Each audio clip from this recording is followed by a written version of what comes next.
Përshëndetje të nderuar shikues, jemi së bashku në edicionin qendror të lajmeve në studion e Blu Televizion.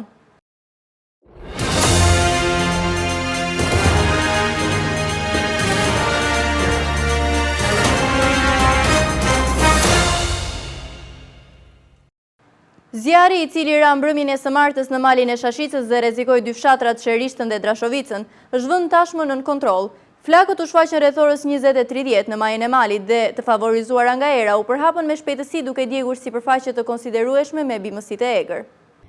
Një zjarri për masave të mëdha ka përfshirë malin e Shashicës mbrëmjen e kësaj të hënie, ndërkohë që ndodhen pikërisht në zonën e landfillit ku siç duken mbrapa krave të mi, flakët e mëdha të favorizuara dhe nga era kanë përshkuar një sipërfaqe të konsiderueshme të sipërfaqes së malit, por edhe të pyllit. Ndërkohë që forcat zjarfikse janë pozicionuar pranë landfillit të Sherishtës, aty ku edhe do t'jetë më e rrezikshme nëse flakët përparojnë. Megjithatë, deri në këto momente, sikurse raportohen edhe nga emergjencat e prefekturës së Vlorës, por edhe forcat zjarfikse, zjarri duke djegur sipërfaqe me ferra, por edhe bimësitë e egër pa rrezikuar banesa apo edhe objekte të rëndësisë së veçantë.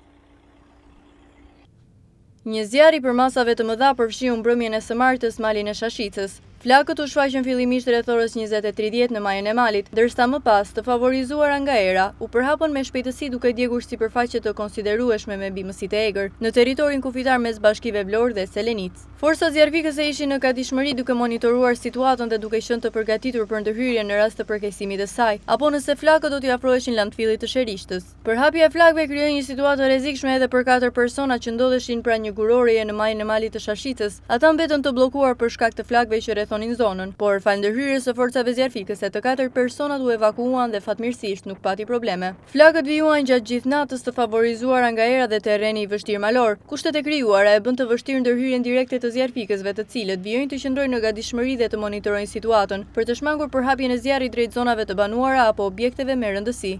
Tashmë vatra e zjarrit në malin e Shashicës është izoluar. Gjatë orëve të fundit janë raportuar edhe vatra të tjera zjarri në Sevaster, Nart dhe në zona të tjera të territorit të bashkive Vlorë dhe Selenic, duke e bërë që shërbime zjarfikëse të jenë në terren dhe në gatishmëri për ndërhyrje.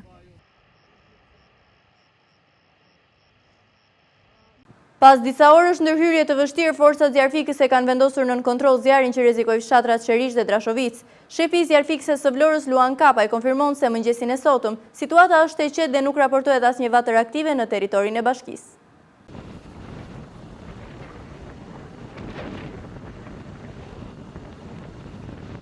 Zjarri që ra mbrëmjen e së martës në malin e Shashicës dhe rrezikoi dy fshatra Sherishtën dhe Drashovicën është vënë tashmë në kontroll. Luan Kapaj, shefi i shërbimit zjarfikës në bashkinë e Vlorës, thotë se situata gjatë mbrëmjes ka qenë problematike dhe agravuar, ndërsa forcat zjarfikse që në momentet e para kanë qenë në gatishmëri të plotë për përballimin e flakëve. Pas disa orësh punë të pandërprerë dhe ndërhyrjes së vështirë në terren, është bërë mundur vendosja e zjarrit nën kontroll. Kapaj konfirmon se mëngjesin e kësaj të mërkure situata paraqitet e qetë dhe vatra zjarrit është kontrolluar plotësisht. Aktualisht në territorin e bashkisë së Vlorës nuk raportohet asnjë vatër aktive zjarri. Sipas Kapajt, kjo verë është karakterizuar nga një numër i lartë zjarresh, ku në disa raste dyshohet se vatrat janë vendosur qëllimisht. Për këtë arsye, ai bën apel qytetarëve që të tregojnë të kujdesshëm dhe të mos ndezin zjarre pasi pasojat mund të jenë të rënda. Shërbimi zjarfikës dije ka pasur një situatë shumë problematike në malin e Shashicës, sepse terreni i thyer, bimësia dendur, era e fortë bëndet mundur për hapjen me shpejtësi të kësaj vatre zjarri, e cila u shfaqi në orët e vona të mbasdites dhe me të marrë njoftimin shërbimi zjarfikës organizoi të gjitha forcat dhe mjetet për ta vënë në kontroll këtë vatre zjarri që ishte problematik jo vetëm për atë zonë, por edhe problematik për poshtë këtij terreni, se si janë disa biznese apo stane apo ishte landfilli, të cilët duhet të mbajtur në kontroll për mos të përhapur zjarrin në këtë lloj situate që ne e kemi pothuajse të përvitshme, se edhe vjet ishte një situatë e tillë. Këto ditë, duke marrë ditën e djeshme dhe në vazhdim që janë këto ndryshimet edhe të temperaturave, por edhe të fillimit të erës që ndikon shumë keq në përhapjen e zjarrit, besoj se situatat do të jenë thuajse të agrevuara nëse dikush mund të veri një zjarr në bimësi të ndryshme. Në kontrolli që ne i kemi bërë dhe në orët e para të mëngjesit të 8 në këta momente, në pjesën që kap territori i Bashkisë Vlorës nuk ka asnjë lloj vatër zjarri dhe ka një vatër në pjesën që kalon të Selenicë, të cilit ata përmbajnë kontroll për mos u përhapur në vazhdimsi. Kjo verë ka qenë disi normale si verat e tjera. Kemi pasur 2 rastet me problematikë zjarri i Dukati dhe zjarri i Shashicës deri në këto momente. Presim që situata tjera të na vinë, inshallah, ndoshta nuk do kemi, por që dhe me fillimin e shirave të parë ne jemi të përgatitur që të përballojmë çdo lloj situate zjarri. Si edhe herë të tjera, mesazhi i shërbimit zjarrfiks është bëni kujdes me zjarret, mos vendosni zjarre sepse zjarri shkakton dëm jo vetëm në bimësi, në temtari, në ullinj, po edhe në biznes, edhe në dëm edhe në njerëz, nëse këta do jenë në territorin që bie zjarr. Mos vendosni zjarre, zjarri shkakton dëm. Ndërkohë një vatër zjarri vijon të jetë aktive në Sebaster në territorin e Bashkisë së Selenicës. Flakët po mbajnë në kontroll nga forca zjarrfikse të kësaj bashkie dhe deri më tani nuk paraqesin rrezik për përhapje. Megjithatë, ndryshimi i drejtimit apo forcimi i erës mund të rëndojë situatën dhe të favorizojë përhapjen e flakëve. Për këtë arsye vatra po mbahet në monitorim të vazhdueshëm nga forca zjarrfikse të cilat ndodhen në terren.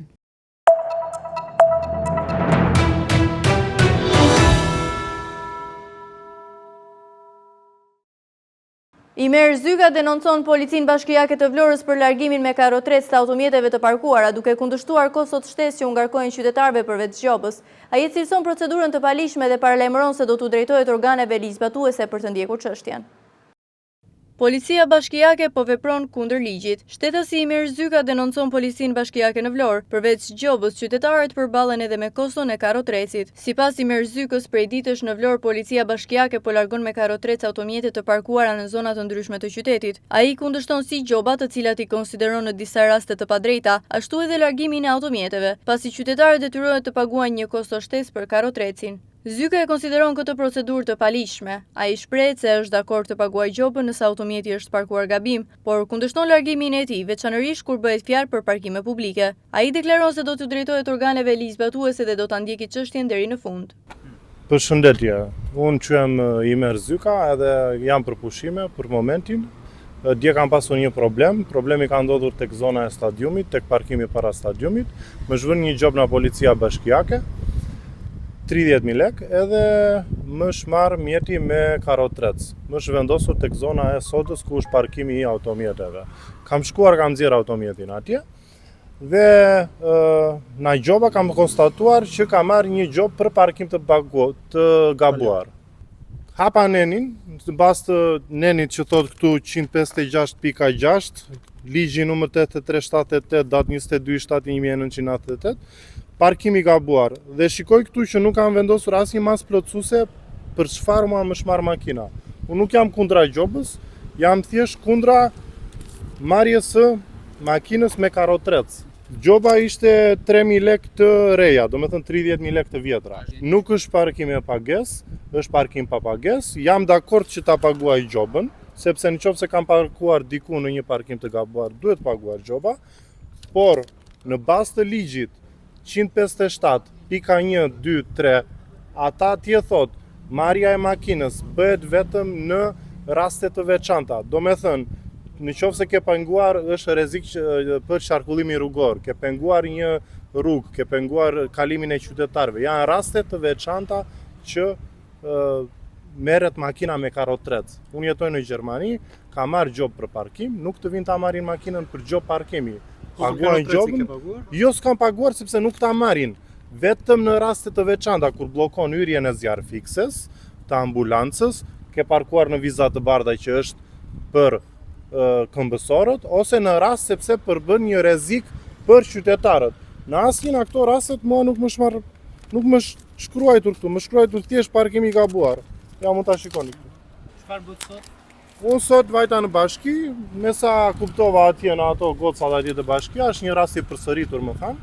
E kam bërë si loj thanë që ven marrin makinat, kudo që ndodhen. Mua nuk më duket e drejtë, erdha në polici, do vetë edhe në prokurori më mbas. Në qoftë se nuk zgjidhet, do e kaloj te ambasada gjermane, le ta zgjidhin ata juristët e ambasadës gjermane. Dhe kam qef që të publikohet ky rast, sepse më duket shumë rast jo i lishëm. Unë e mora makinën, e pagova vlerën 80.000 lekë, sepse unë jam me familjar tani, nuk më duhet makina. Po, nuk më duket e lishme pjesa që të paguaj 80.000 lekë. 30.000 lekë në paguar dhe lekë të Dhe 80.000 lekë të karrotrecit.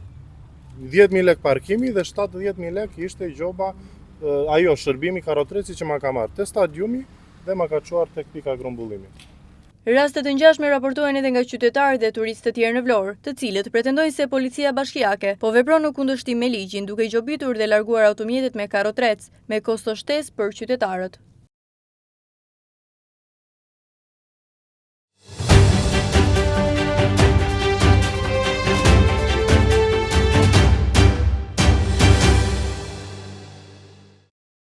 Rreth 50 familje në gabinat e plazhit të vjetër vijojnë të jetojnë në kushte të vështira mes lagështisë dhe mureve të dëmtuara.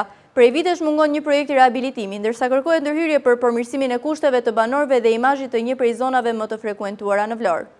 Të amortizuara nën pushtetin e lagështisë, shumë banesa pa dyer dhe dritare, mure të rrëzuara për tokë. Ky është realiteti që prej vitesh ndodhen gabinat në plazhin e vjetër. Në to jetojnë rreth 50 familje, të cilat në vitin 2026 nuk kanë kushtet minimale për jetesë.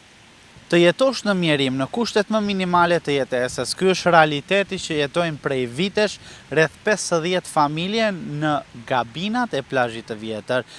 Banesa, të cilat këto të fundit të strehohen, nuk plotësojnë asnjë kusht për të jetuar, teksa prej vitesh ato ofrojnë edhe një imazh as pak pozitiv për Vlorën në një prej zonave më të frekuentuara bregdetare. Ndër vite kanë munguar projektet edhe planet për rehabilitimin e gabinave në plazhin e vjetër, ndërsa këto të fundit vijojnë të bien pre amortizimit të mëtejshëm për shkak të vjetërsisë së tyre dhe efektit të lagështisë. Në gabinat në plazhin e vjetër jetojnë familje që i përkasin komunitetit rom dhe egjiptian, të pas streh, por edhe ato në shtresat mesatare të popullsisë. Shumica e këtyre banorëve për shkak të ardhurave të pakta detyrohen të jetojnë në këto kushte. Vlen të theksohet edhe fakti që plazhi i vjetër, i cilësuar si plazhi familjarëve, është një prej zonave më të frekuentuara në qytet dhe sigurisht këto pamje nuk ofrojnë as pak një imazh të mirë në sytë e pushuesve vendas dhe të huaj. Duhet me patjetër hartimi një projekti për rehabilitimin e gabinave, për të përmirësuar imazhin e zonës, por edhe për t'u ofruar familjeve kushte dinjitoze për jetesë. Infrastruktura, ujësjellsa dhe ndriçimi janë prioriteti i investimeve në Bashkinë Himar, sipas kryebashkiakut Vangel Tavo, i cili gjatë një interviste për Blu Televizion konfirmoi dhe një sër projektesh të tjera që synojnë përmirësimin e shërbimeve për banorët. Investimet në Bashkinë Himar do të përfshin jo vetëm infrastrukturën rrugore, por dhe ujësjellsin, ndriçimin publik dhe një sër projektesh të tjera që synojnë përmirësimin e shërbimeve për banorët. Në një intervistë për Blu Televizion, kryetari i Bashkisë Himar Vangel Tavo konfirmon se të ardhurat dhe taksat e mbledhura nga banorët e bashkisë janë parashikuar të rikthehen në investime të rëndësishme me fokus përmirësimin e drejtpërdrejtë të kushteve dhe shërbimeve për komunitetin. Infrastruktura rrugore mbetet një nga prioritetet kryesore me ndërhyrje të shikuara në disa prej njësive administrative të Bashkisë Himar. Paralelisht, vëmendje e veçantë do të kushtohet dhe investimeve në sektorin e ujësjellsit, ku janë përfshirë ndër të tjera ujësjellsit e Qeparojt dhe Rrugovës. Një tjetër prioritet do të jetë ndriçimi publik, sipas kryebashkiakut Tavo, investimet do të realizohen në të gjitha njësitë administrative të Himarës, përfshirë dhe zonat brenda fshatrave me qëllim përmirësimin e sigurisë dhe cilësisë së jetës për banorët. Tavo konfirmon se këto investime janë të parashikuara në projekt buxhet, ndërsa programi i ndërhyrjeve do të vijojë edhe në vitet e ardhshme, duke synuar një zhvillim më të qëndrueshëm të territorit dhe përmirësimin e infrastrukturës në të gjithë Bashkinë Himar. Padyshim që të ardhurat që mblidhen nga banorët e Himarës, nga taksat, nga tarifat e ndryshme vendore, patjetër që të gjitha këto përkthehen në investime dhe i kthehen mbrapsht në investime dhe më të mira për banorët në radhë parë që janë permanent në Himar, por edhe patjetër për vizitorët dhe në shërbim gjithmonë të turizmit, të rritjes së fluksit të turistëve, por edhe të krijimit gjitha kushteve më të mira për banorët që janë, sikur se thash, gjatë gjithë vitit që jetojnë në Bashkinë e Himarës. Janë planifikuar një numër i konsiderueshëm investimesh, ku shumica e tyre patjetër janë infrastrukturën rrugore, por jo vetëm aq, ne si vjet do të investojmë edhe në ujësjellësa të ndryshëm, ujësjellësin e Kiparos, ujësjellësin e gjithë njësisë Lukovës të 5 fshatrave me rrjedhje të lirë nga burimi i Tatzatit, me investimet bashkisë, po e ritheksoj, janë investime në kanalizimin e ujrave të zeza, po dhe në impjantet të ujrave të zeza, siç është ai i Keparojit, i Borshit, është kanalizimi i ujrave të zeza në Livadh, që nuk ishte përfshirë në programin, pra në planin ose në projektin që tashmë ka përfunduar i kanalizimit të ujrave të zeza të Himarës dhe impjantit të Himarës, pra do ta plotësojmë, do ta përfundojmë ne. Pra kemi një sër investimesh edhe në infrastrukturë, edhe në ujësjellësa, në ndriçimin e të gjitha fshatrave, i cili nuk ka përfunduar padyshim, por që ka nisur dhe ka një përmirësim të ndjeshëm ndriçimi rrugor i gjithë bashkisë së Himarës, i gjitha fshatrave të bashkisë së Himarës. Ka investime nga më të ndryshmet që nëse do të filloj t'i numëroj një nga një, duke filluar nga investimet në Nivice, duke përfunduar në Hor Vranisht apo në Palas, do na duhet realisht shumë kohë. Mund të theksoj vetëm kaq që të gjitha kërkesat e komunitetit, 100% të kërkesave të komunitetit gjatë gjesave publike për buxhetin, janë përfshirë në buxhetin e vitit 2026 dhe padyshim duan kohën e vet që të realizohen. Bashkia e Himarës mbetet një nga bashkitë më të rëndësishme në vend, sa i takon të ardhurave të gjeneruara, të cilat më pas përkthehen në investime konkrete për komunitetin. Pjesa më e madhe e ndërhyrjeve synon përmirësimin e infrastrukturës rrugore, ujësjellësave, por dhe ndriçimit publik. Si dhe në projekt buxhet janë parashikuar edhe investime të tjera të rëndësishme për banorët dhe zhvillimin e zonës.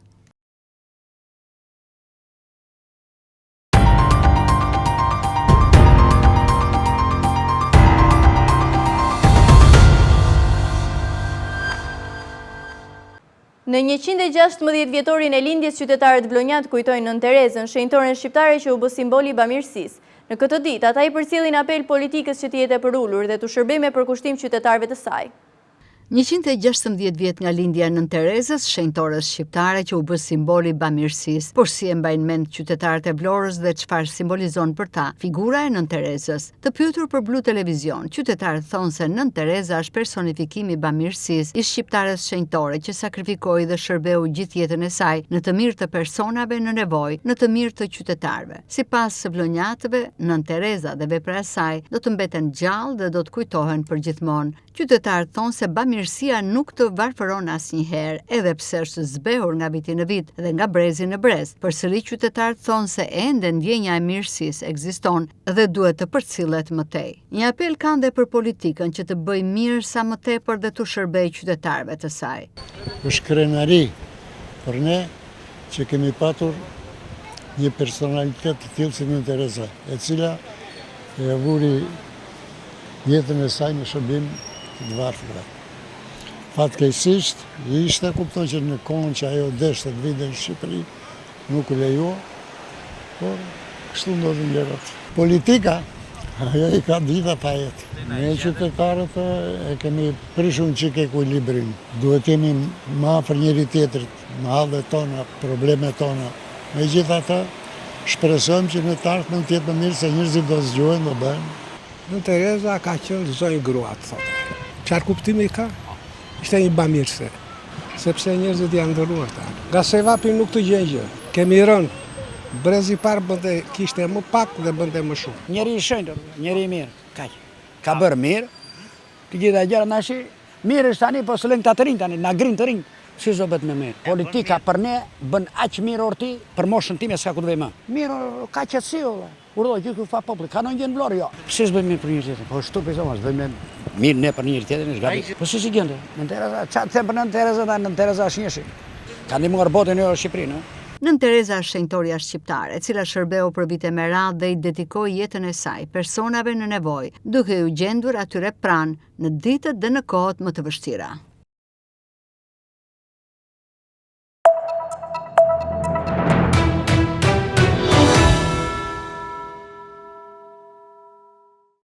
Ingrid Haxhiu dhe Abela Dinaku nga Lushnja janë renditur përkatësisht në vendin e parë dhe të tretë në rang kombëtar në përzgjedhjen për degën e mjekësisë së përgjithshme. Me rezultate të shkëlqyera dhe vite përkushtimi, dy vajzat synojnë të studojnë në Universitetin e Mjekësisë në Shqipëri dhe të bëhen mjeke. Dy vajza nga qyteti i Lushnjës kanë arritur rezultate të jashtëzakonshme në përzgjedhjen për degën mjekësi e përgjithshme, duke u renditur përkatësisht në vendin e parë dhe të tretë në rang kombëtar. Ingrid Haxhiu, nxënësja e gjimnazit 18 tetori, është renditur e para në Shqipëri dhe Abela Dinaku, nxënëse e një shkolle private, u rendit e treta. Me rezultatet e shkëlqyera, ato kanë treguar përkushtim dhe këmbgulje, duke arritur majet në një nga degët universitare më të kërkuara dhe më konkurruese në vend. Ëndra e përbashkët e tyre sot është të bëhen mjeke dhe të studiojnë në Shqipëri në Universitetin Shtetëror. Si u ndjet kur morët vesh që ishit e para në Shqipëri për degën e mjekësisë? Jam ndjerë shumë e lumtur, por ishte disi e pritshme pas një pune të lodhshme gjatë muajve të verës. Nuk e prisja që do t'isha e para, por e dija që do të renditesha nga të parët pasi në provimin e informatizuar të mjekësisë që dhash ditën e mërkur, pata një rezultat të shkëlqyer, mora 100 pikë dhe ishte shumë e pritshme që do të dilja në të parët në renditje. Atëherë kam punuar shumë gjatë 12 viteve, por sidomos pasi përfundova provimet e maturës, pata një punë shumë të madhe në muajin e qershorit, korrikut dhe në gusht përpara se të jepja provimin. Dhe kjo punë, faleminderit, u shpërblye dhe jam shumë e lumtur. Kisha shumë emocione, e mora vesh të premte në portalin studentor. Idea ime e maturës ishte renditur e para dhe u emocionova shumë, telefonova prindrit e mi, ata u gëzuan shumë, por dhe e prisnin, më kanë suportuar gjithmonë dhe dini që do dilja më e mira. Kush ishte i pari që ja dhe lajmin? I pari ishte babi, po dhe mami, ishin të dy dhe ishin shumë të gëzuar për mua. Përveç se është një degë që sjell një përfitim shumë të madh, është dega më e kërkuar. Më pëlqen shumë që do jem në gjendje të ndihmoj të gjithë popullin shqiptar, sepse mendoj që do ta vazhdoj profesionin tim në Shqipëri pa u zhvendosur jashtë. E kam pasur ëndër që e vogël, gjithmonë e kam menduar që do të bëhesha mjeke, por më kanë shtyrë dhe pak prindrit e mi, sepse mendojnë që është një degë shumë e mirë që do të kemi ardhme të shkëlqyer.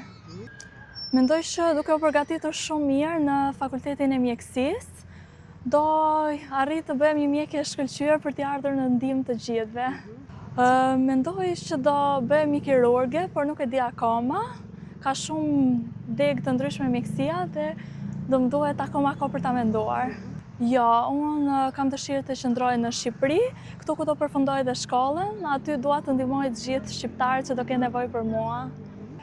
Jam shumë mirënjohëse prindërve të mi që më kanë ndihmuar gjithmonë, gjithë mësuesve dhe drejtorin e shkollës, e falenderoj shumë.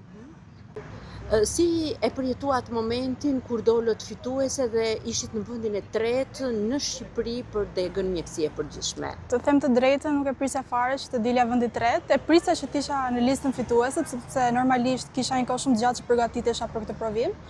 Por fakti që dola vendi i tretë ishte një surprizë vërtet e madhe dhe nuk e di, akoma jam kështu në shok kur e mendoj.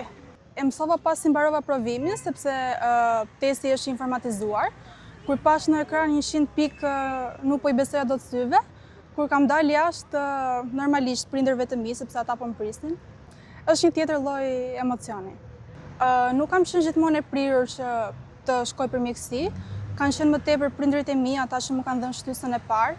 Gjithmonë kam menduar se profesioni im i të ardhmes do të kishte të bënte me diçka si arkitektura ose inxhinieria, por sa më shumë studioja, aq më shumë fillonte të më pëlqente mjekësia dhe ky profesion, dhe aq më shumë interes kisha dhe mendoj se kjo, po nuk është se është një orë e përcaktuar, po diku te 4-5 orë, po.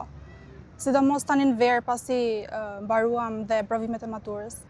Duke qenë se këtu e fitova dhe nuk kam pse të largohem jashtë shtetit, por mund të kontribuoj për vendin tim. Pas viteve të studimit intensiv, përpara tyre hapet rruga drejt Fakultetit të Mjekësisë, me ambicie për të kthyer një ditë në profesioniste që do t'i shërbejnë mjekësisë shqiptare. Historia e dy vajzave është një mesazh për të rinjt. Puna, këmbgulja dhe besimi tek vetja mund të çojnë drejt rezultateve më të larta.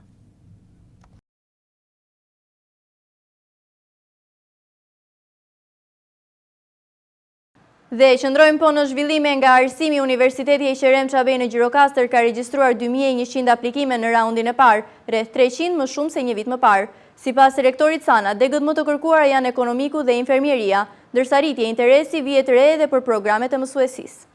Raundi i parë i aplikimeve në Universitetin Eqerem Çabej në Gjirokastër ka shënuar një interes të shtuar nga të rinjt për programet e studimit që ofron ky institucion akademik. Në total janë regjistruar rreth 2100 aplikime, rreth 300 më shumë krahasuar me të njëjtën periudhë të një viti më parë. Degët më të preferuara nga kandidatët për student vijojnë të jenë ato të ekonomikut dhe infermierisë, ndërsa këtë vit, sipas rektorit të universitetit Jaho Cana, vihet re një rritje interesi dhe për programet e mësuesisë. Rritja e numrit të aplikimeve konsiderohet një tregues pozitiv për institucionin, në një kohë kur universitetet rajonale përballen prej vitesh me sfidën e uljes së numrit të maturantëve dhe largimit të rinjve drejt Tiranës apo jashtë vendit, sipas rektorit. Se në krahasim me vitin e kaluar, përsëri numri i aplikimeve për universitetin ton rezulton më i lartë.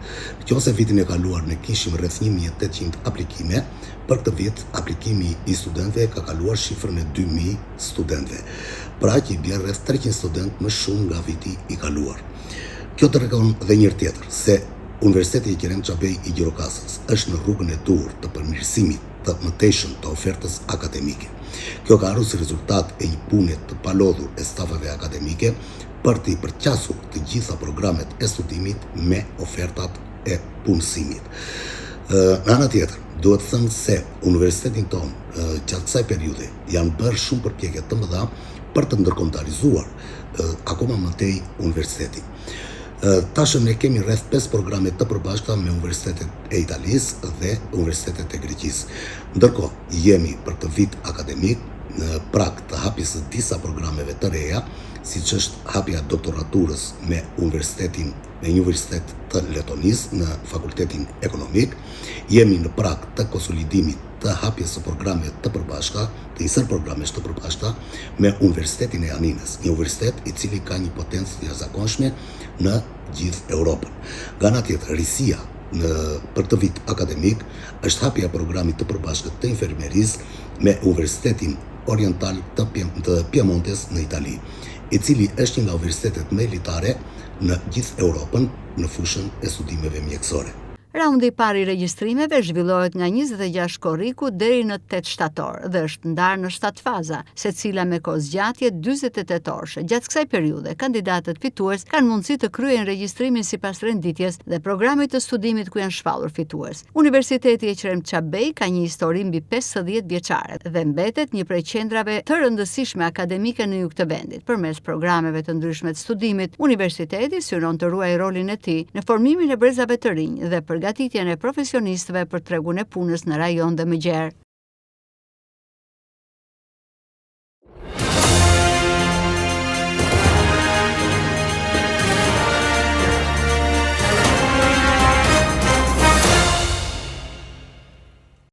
Ardian Malasi, 58 vjeç, i dënuar me 8 vite burg për pastrim parash në kuadër të grupit të strukturuar kriminal, ka humbur jetën në institucionin e ekzekutimit të veprave penale Fier. Paraprakisht dyshohet për hemorragji cerebrale, ndërsa shkaku i saktë i vdekjes pritet të përcaktohet nga autopsia mjekoligjore. Një shtetas që vuante dënimin në institucionin e ekzekutimit të vendimeve penale në Fier ka humbur jetën në rrethana ende të paqarta. Bëhet fjalë për Ardian Malasin, 58 vjeç, lindur në Ballsh, i cili ndodhej në burg për vuajtjen e një dënimi me 8 vite heqje lirie. Sipas të dhënave paraprake, dyshohet se Malasi ka pësuar hemorragji cerebrale. Shkaku i saktë i vdekjes pritet të përcaktohet pas kryerjes së autopsisë mjekoligjore. Malasi ishte arrestuar në 26 tetor 2023 dhe ishte transferuar në institucion e ekzekutimit të vendimeve penale në Fier me 16 korrik 2026 pas marrjes formë të prerë të vendimit gjyqësor. Ai ishte dënuar nga gjykata e posaçme për korrupsionin dhe krimin organizuar me 8 vite burg për veprën penale, pastrimi i produkteve të veprës penale ose veprimtarisë kriminale në kuadër të grupit të strukturuar kriminal. Vendimi ishte ndryshuar nga gjykata e posaçme e apelit për korrupsionin dhe krimin organizuar dhe kishte marrë formë të prerë më 1 qershor 2026. Sipas të dhënave të vuajtjes së dënimit, Malasi kishte vuajtur 4 vite, 1 muaj e 18 ditë burg, ndërsa i kishin mbetur edhe 3 vite, 10 muaj e 12 ditë për të përfunduar dënimin. Rrethanat e vdekjes janë ende në hetim, ndërsa pritet rezultati rezultati i autopsisë mjekoligjore për të përcaktuar shkakun e saktë të humbjes së jetës.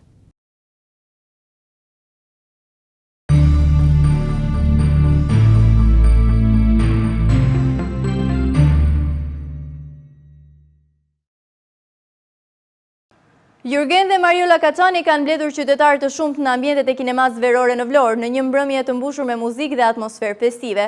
Koncerti u ndoq jo vetëm nga qytetarë vlonjat, por edhe pushues nga qytete të ndryshme të vendit dhe turistë të huaj që po kalojnë pushimet në qytetin bregdetar.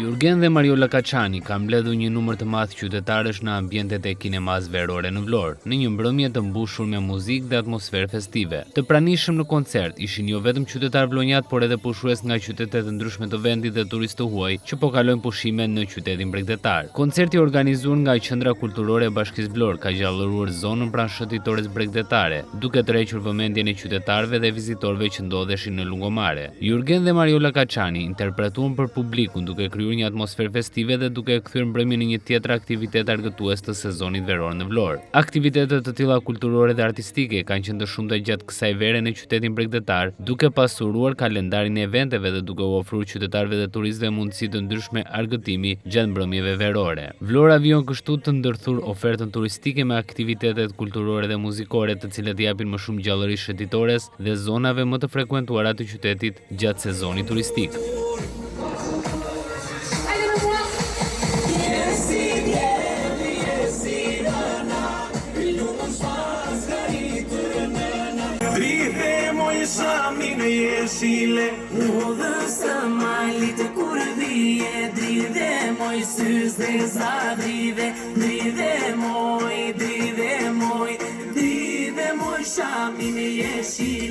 Të nderuar shikues, kjo ishte gjithçka e përgatitur për këtë edicion informativ. Ju falenderoj për vëmendjen, bashkë mirupafshim.